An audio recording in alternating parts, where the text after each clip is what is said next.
What are some of the dumbest and wildest decisions people will actually make? Such as this girl actually doing the dirty on her dad's grave. Or these guys who popped off at a gas station with a bunch of people around.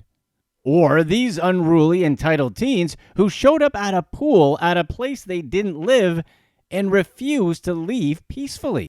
And what about this girl who was caught smuggling? Let's find out, starting with number 16, grave offense. Ava Louise, a 26-year-old model and self-proclaimed Jersey trash, caused a stir online after she posted about performing a highly inappropriate act, yes, it's what you're thinking, on her father's grave.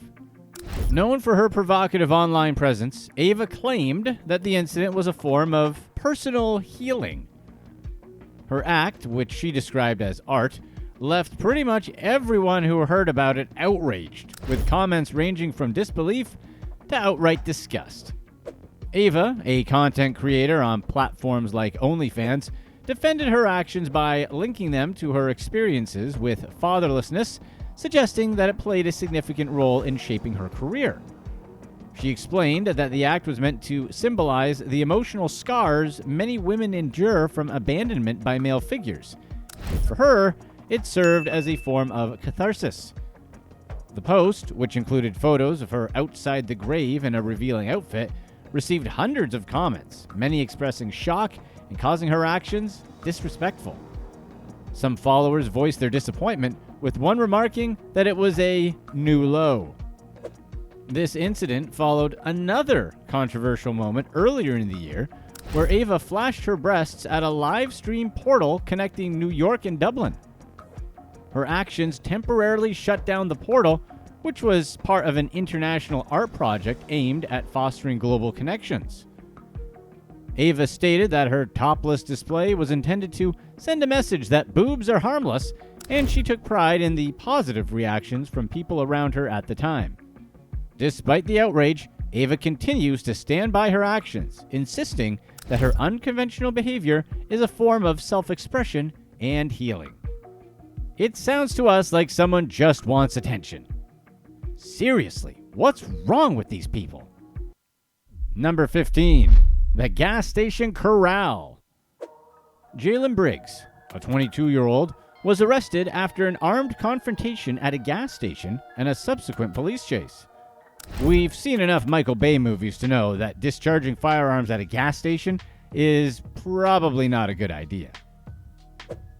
The situation began when an officer near a gas station heard weapons being discharged. Investigations revealed that 4 armed men had confronted a man at the station, threatening to bust a cap if he moved. Then, they took the man's own firearm from his waistband. A struggle broke out between the man and the group. Despite the intervention of a security guard asking the armed men to leave, they refused to do so. One of the suspects pointed the weapon at the guard and fired some rounds at both the victims as they fled. One of the men who was fired at suffered an injury, but declined hospital treatment for some reason that probably had nothing to do with some probable criminal history. The officer who initially heard the caps getting busted attempted to follow the suspects, who fled the scene in a white sedan.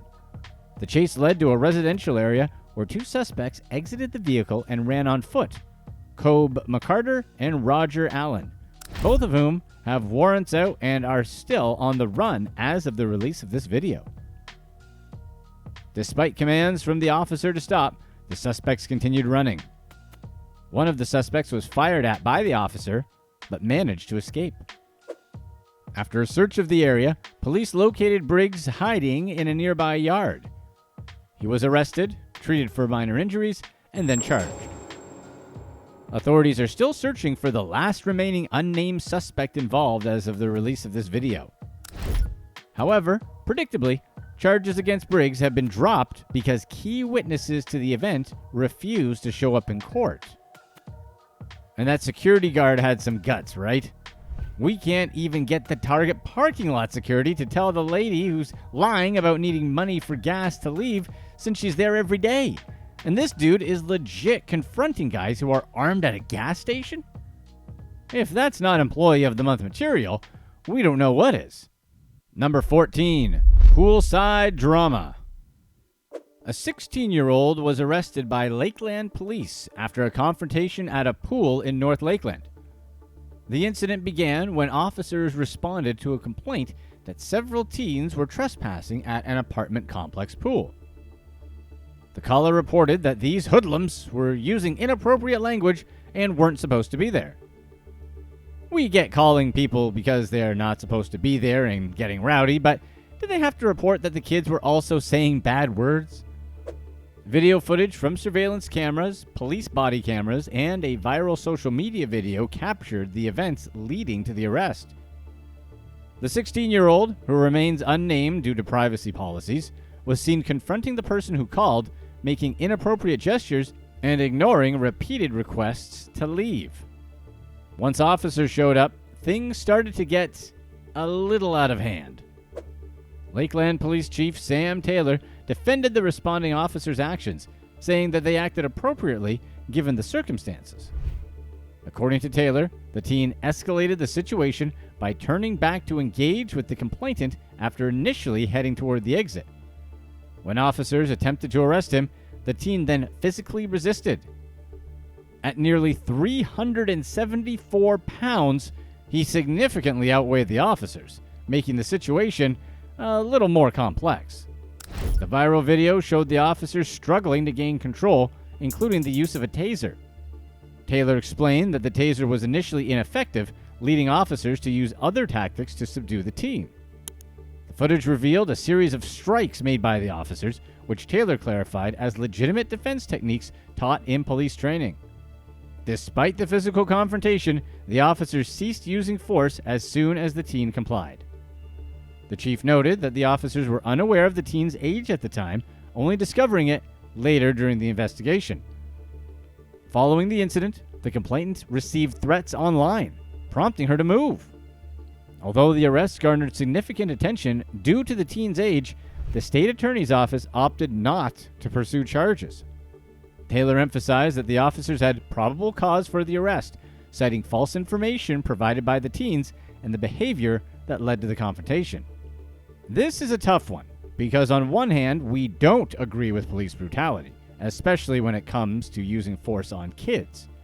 On the other hand, that kid was bigger than two adult males and probably pretty strong too, so the officers did have a right to defend themselves, because this is a particular case where size makes more of a difference than age. At the end of the day, we're just glad no one was seriously injured. Number 13, the dumpster fire.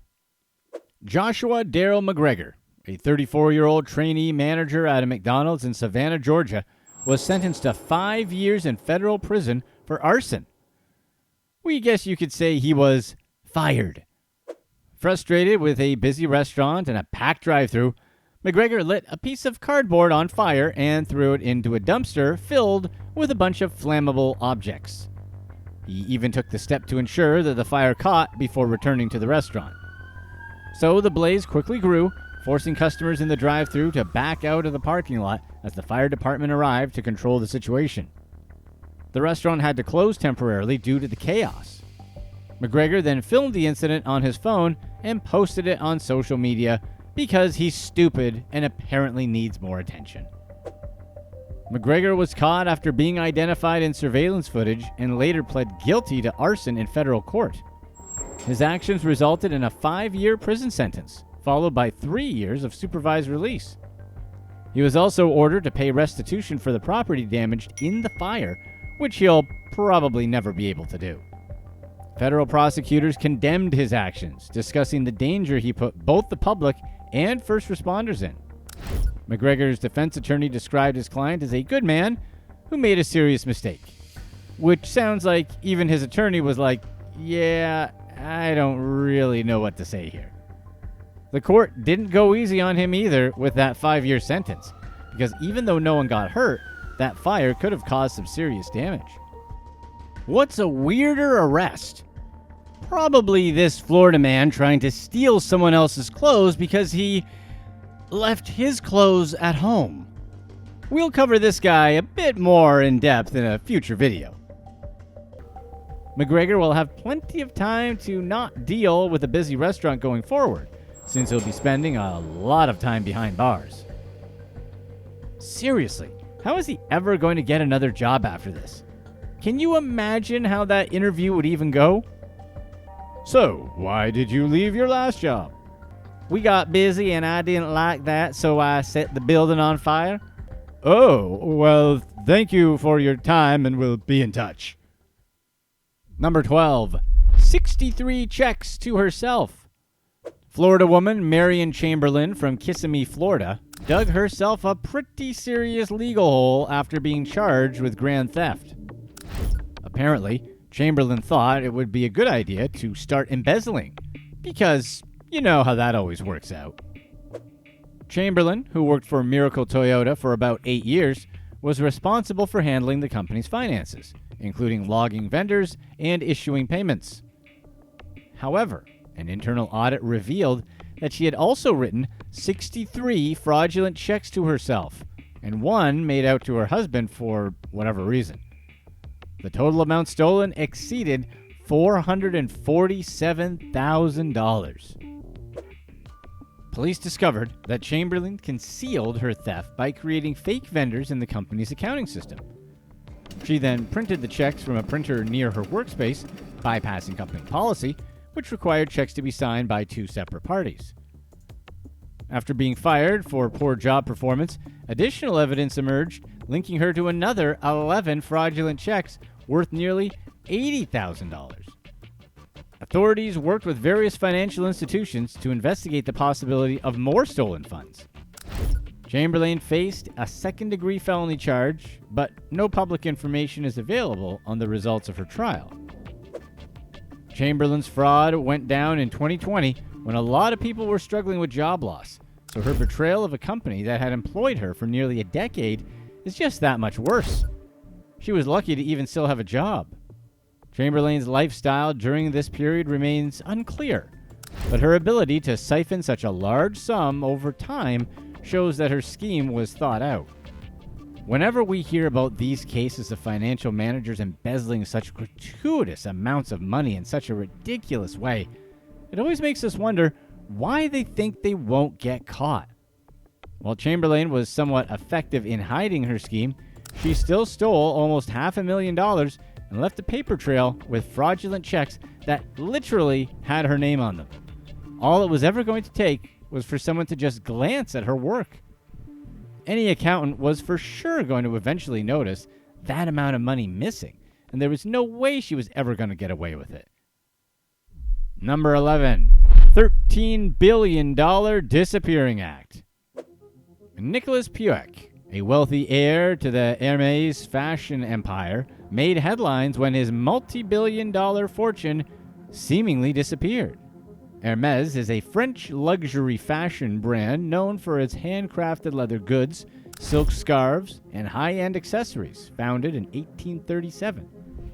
Its iconic Birkin and Kelly bags can range from around $10,000 to over $100,000, depending on materials and customization.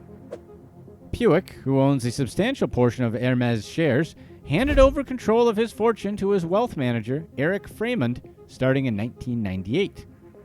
Over time, Puech placed immense trust in Fremond, allowing him full control over his finances. Puech's lawyers have since claimed that about 6 million shares of Hermès stock, making up the bulk of his wealth, were no longer in his possession. This prompted legal action in Switzerland, but the court ruled that Fremond couldn't be held responsible for the missing $13 billion, since there was no evidence that pointed to any financial mismanagement or fraud. Instead, they determined that Puech had willingly given Fremond control over his finances and did so with full knowledge of his actions. Puech's relationship with his family has also been strained. He became a controversial figure for allegedly assisting Bernard Arnault, owner of Louis Vuitton, in a failed attempt to take over Hermès. This led to his estrangement from his family and eventual resignation from the Hermès Supervisory Board. To make the case even more unusual, Puek had apparently also promised a significant portion of his wealth to his gardener. The gardener, whose identity remains unknown, still stands to inherit properties worth millions. Yet, the location of Puek's missing fortune remains a mystery. At the end of the day, we must be accountable for our financial lives. How does $13 billion just go missing? And how wild is it to leave that much money to a gardener of all people? Is this guy off his rocker, or is there something else going on here? Number 10, the concert snitch. A 24-year-old woman from Bratislava, Slovakia, known only as Samantha, was arrested after a memorable on-stage moment with rapper Macklemore at the Love Stream Festival. During his performance, she was invited on stage to sing along, unaware that she was still wanted by the authorities. After the performance, she posted about the experience on social media, which turned out to be a critical mistake. Someone recognized her from Slovakia's Interior Ministry wanted list and immediately tipped off the police. Authorities, who were already monitoring the festival for public safety, waited for the song to finish before approaching her. The woman had been wanted since 2019 for failing to pay a fine after running shirtless during a soccer game, an event where she had been working. Despite the nature of her offense, she had been evading the penalty for several years. Speaking of weird concert experiences, remember the time David Bowie was hit in the eye with a lollipop by someone in the crowd during his performance? Following her arrest, she was held in custody over the weekend and received an additional fine of approximately $890. She was also banned from attending similar events in the future. Samantha's decision to post about her on-stage moment turned out to be the very thing that led to her arrest, which is weird, right? Someone from Slovakia happened to be watching videos of that particular concert and happened to notice that particular woman was wanted. Talk about bad luck. At least the good people of Slovakia can now rest easy, knowing that this once topless penalty evader has finally been caught and justice has been served. Number 9, the shady mayor. Brandon Holt, the mayor of Pineview, Georgia, was suspended after facing multiple felony charges for allegedly stealing nearly $65,000 from the city. Apparently, he can't tell the difference between someone else's bank account and his own. An investigation revealed Holt conducted 75 Cash App transactions between June and October of 2023, transferring money from Pineview's general account into his personal account. Following the investigation, Holt was arrested and charged with theft. The Georgia Bureau of Investigation began looking into Holt's activities in October of 2023, just days after the last transaction. The local district attorney and sheriff initiated the inquiry, which led to Holt being indicted by a grand jury. As a result, Governor Brian Kemp ordered his suspension pending the outcome of the case or until Holt's term ends. This isn't Holt's first encounter with stealing money from the city. In 2022, he was charged in Bibb County for using the bank account details of Macon Asphalt Company to steal over $22,000. He allegedly funneled these funds into personal accounts connected to loan service providers. The charges included multiple counts of financial identity fraud and theft by deception, showing that this guy clearly has a hard time understanding what's his and what isn't his, which is stuff most of us learn when we're toddlers. Remember the time this crazy ex-mayor, who may or may not have hired professionals to take care of a dancer he hired? Be sure to check out that story at the end of this video.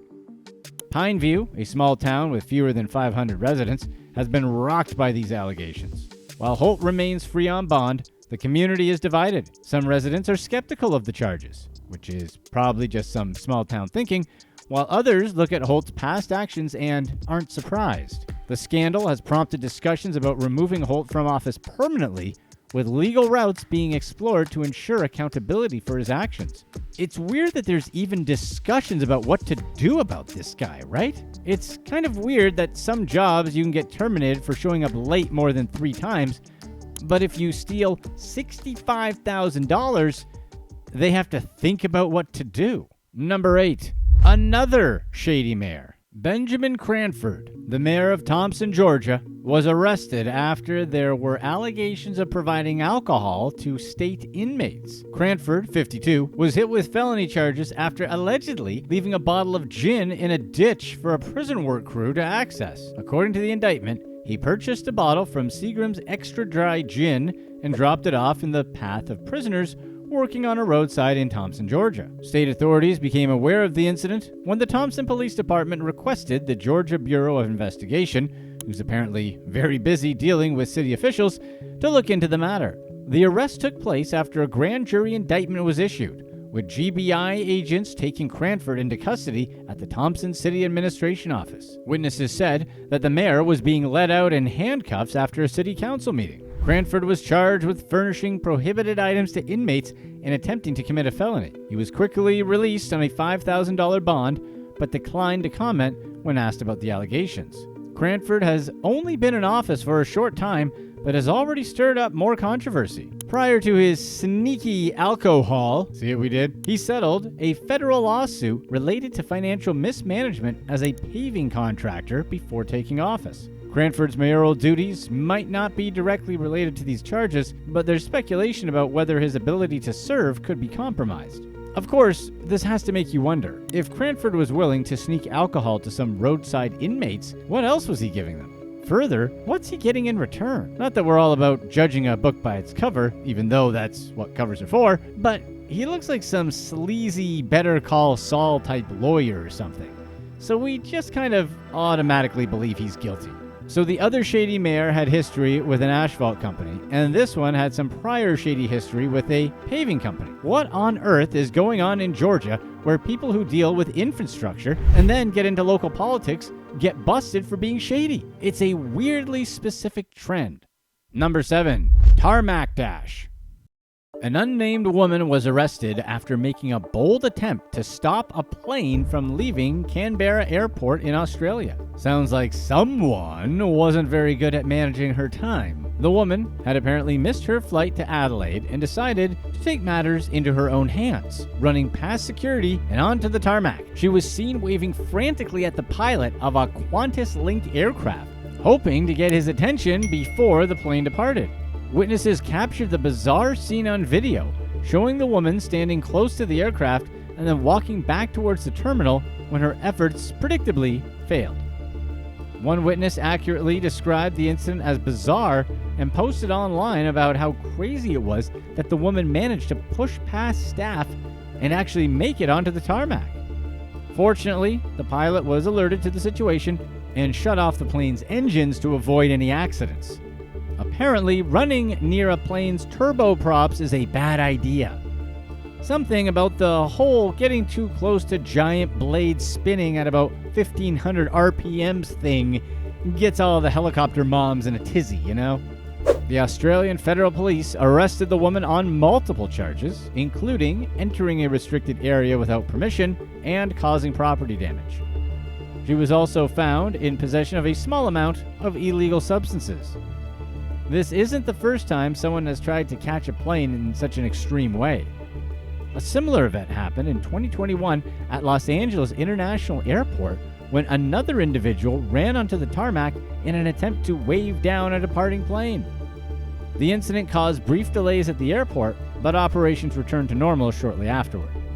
Seriously, what did she think they were going to do? Pull over and let her just hop on board? Has she legit never been on a plane before? That's not how things work. Number 6. Undesirable location.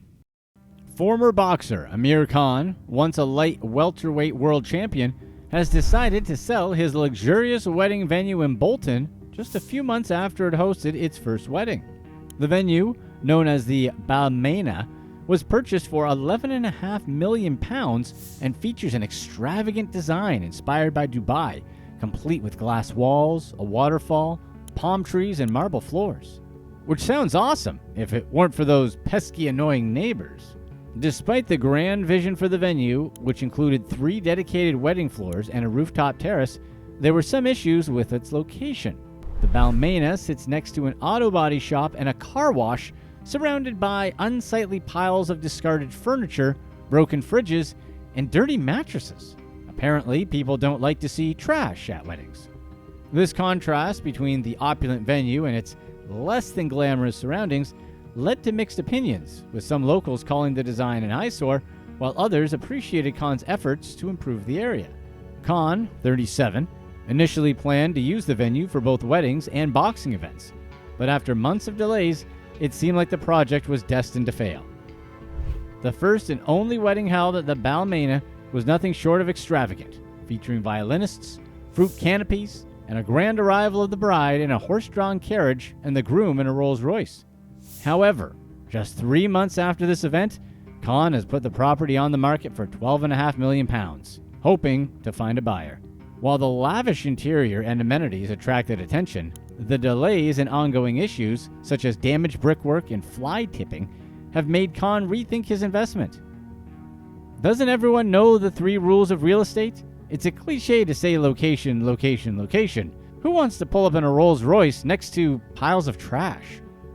Number 5. Advocating scams. A viral TikTok trend recently led to a wave of misguided attempts to exploit what users believe to be a glitch at Chase Bank's ATMs. This so-called glitch promised infinite free money by depositing fake checks and withdrawing funds before the checks cleared. However, experts quickly pointed out that this wasn't a glitch, but a clear case of check fraud, an old and well-known scam. Videos of people lining up at Chase Bank locations in places like New York City spread rapidly.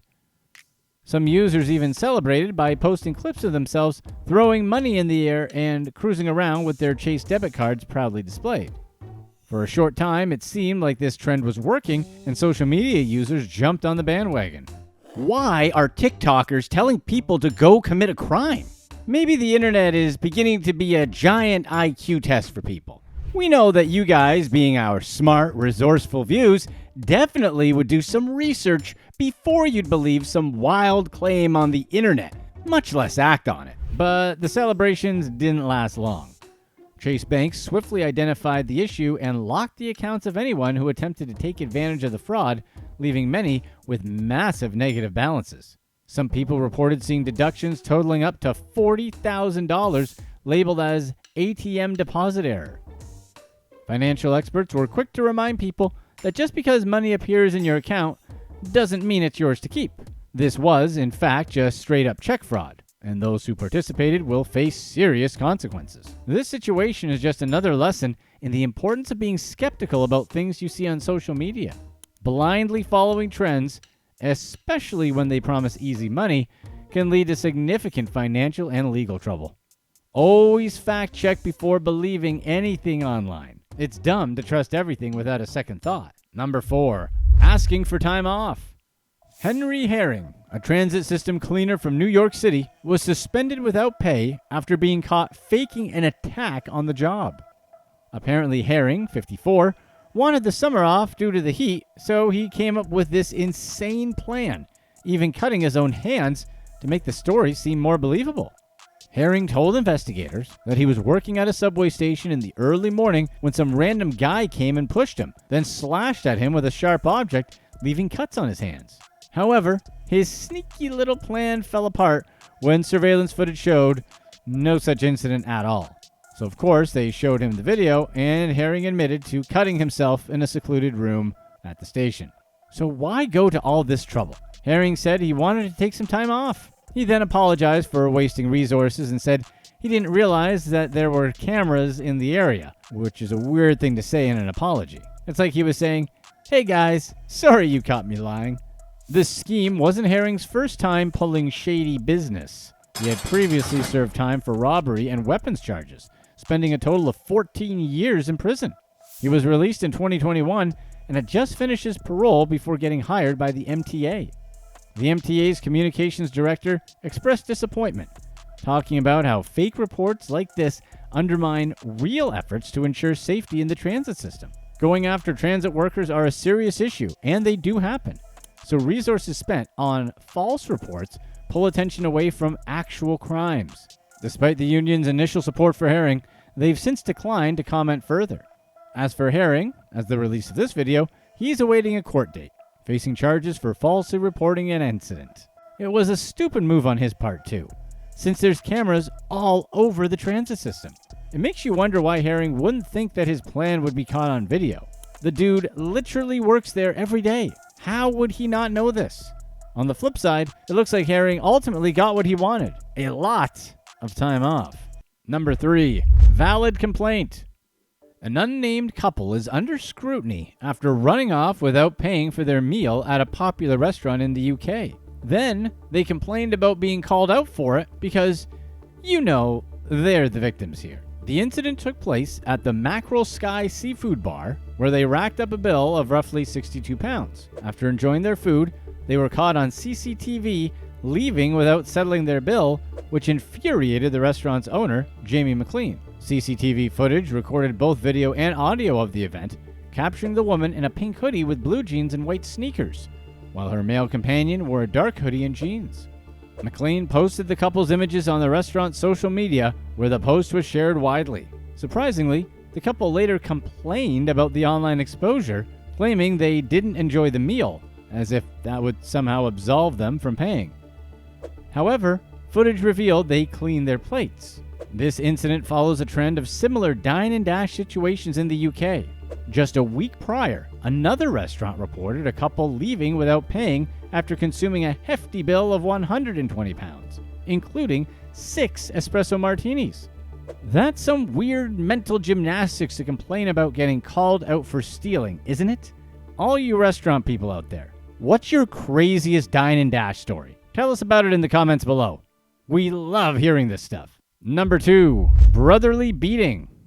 Hesham Ayad, a 21-year-old from North Olmsted, Ohio, is facing multiple charges after allegedly fabricating a hate crime. Ayad initially claimed he was the victim of a hate crime, telling police and a civil rights group that a driver yelled slurs at him and then hit him with a car while shouting, "Die." However, police soon discovered inconsistencies in Ayad's account. Surveillance footage from the area revealed that no such incident ever occurred. Instead, the injuries Ayad sustained were from a physical altercation with his younger brother, Khalil Ayad, 19. Both brothers were arrested following the incident. Authorities charged Hesham Ayad with a slew of charges, including making false alarms, falsification, and obstructing official business. His brother Khalil faces similar charges related to the fight. At the time of the arrest, the brothers had secured their own legal counsel. The results of the trial haven't been made publicly available as of the release of this video. Number 1. Love Island smuggler. Magdalena Sadlo, a former reality TV contestant from the Polish version of Love Island, has admitted her role in a £53 million substance smuggling operation in the UK. Sadlo, who once described herself as a spontaneous and self-confident blonde, appeared at Carlisle Crown Court,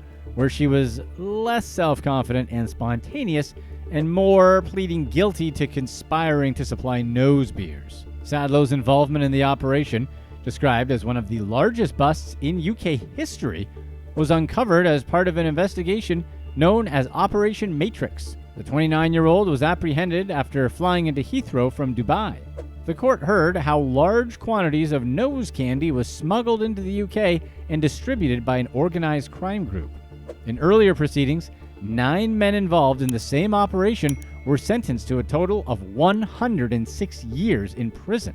Before her arrest, Sadlo worked in sales and co-founded a luxury yacht rental company in Dubai. During her time on Love Island in 2021, she gained brief attention as one of the contestants brought in to cause drama, though she was quickly eliminated from the show. Despite her reality TV fame, Sadlo is now facing far more serious consequences as she awaits her sentencing. Police seized 1 kilo of the stuff, which led to a series of arrests and uncovered phone records revealing the full extent of the criminal network. Prosecutors described the operation as having an Amazon-like level of efficiency, displaying its vast scale and reach. Sadlo has been remanded in custody as authorities continue to untangle the extensive ring. As of the release of this video, the investigation is ongoing, with further legal action expected.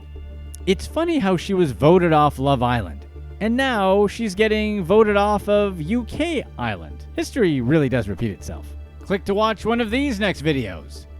Let us know in the comment section what superpower you'd rather have: be able to always know when someone is lying to you, or be able to convince anyone to believe anything you say.